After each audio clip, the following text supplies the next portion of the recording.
We thank you for finding time to attend this landmark event. It is actually a project that has been a long time coming. Because of the potentials of the industry, there's need for projects like this to be initiated and driven by the government who wants to create an enabling environment for everyone.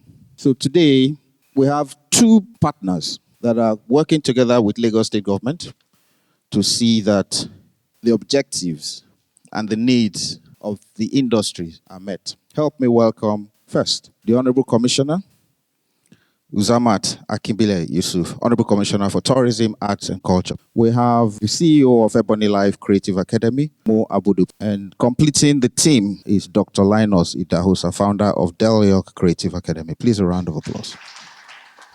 It is indeed my pleasure to welcome all the distinguished personality to the official launching and unveiling of Lagos State Creative Industry Initiative, LACI. It's a platform by Lagos State Ministry of Tourism, Arts and Culture to drive the existing gap in that sector.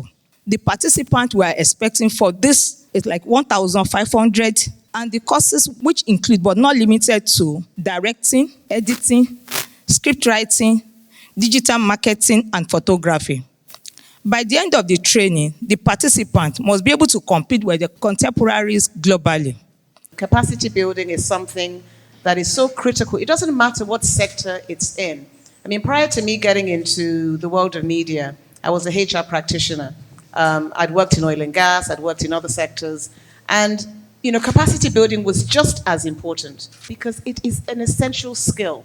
And the same applies even more so to our creative sector. We've seen how many people have been empowered by purely passion. So you can imagine passion combined with skill. We're absolutely going to excel in this country. Just to borrow on what Ali Baba was just talking about just now about the importance of capacity building in the industry, and he gave an example of the oil and gas industry. You would find something very interesting about sectors that are indispensable to the overall development of certain nations. And if you look at the government of India and then China, Nigeria as a country has quite a lot to learn from these countries.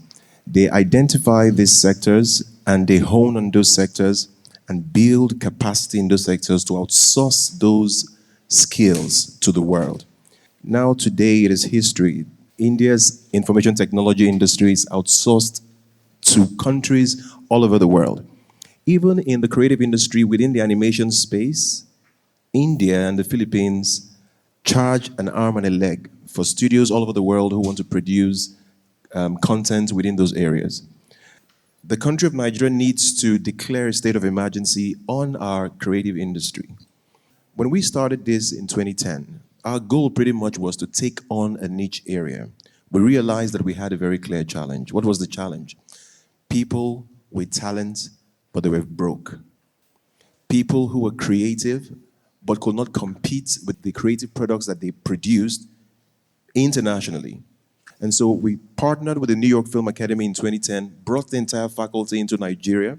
And after that, we got in the University of Southern California. We've flown in over 92 lecturers from Los Angeles and New York into Nigeria in the past 6 to 7 years.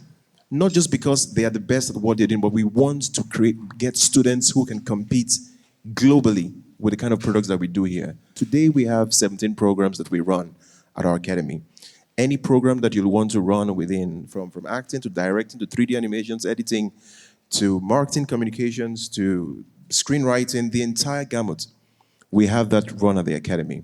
What we are driven by as an academy is what we call the spirit of excellence. And with what Mo is doing here today, I believe very strongly that these efforts will be complemented and the industry will be better for it. Thank you very much.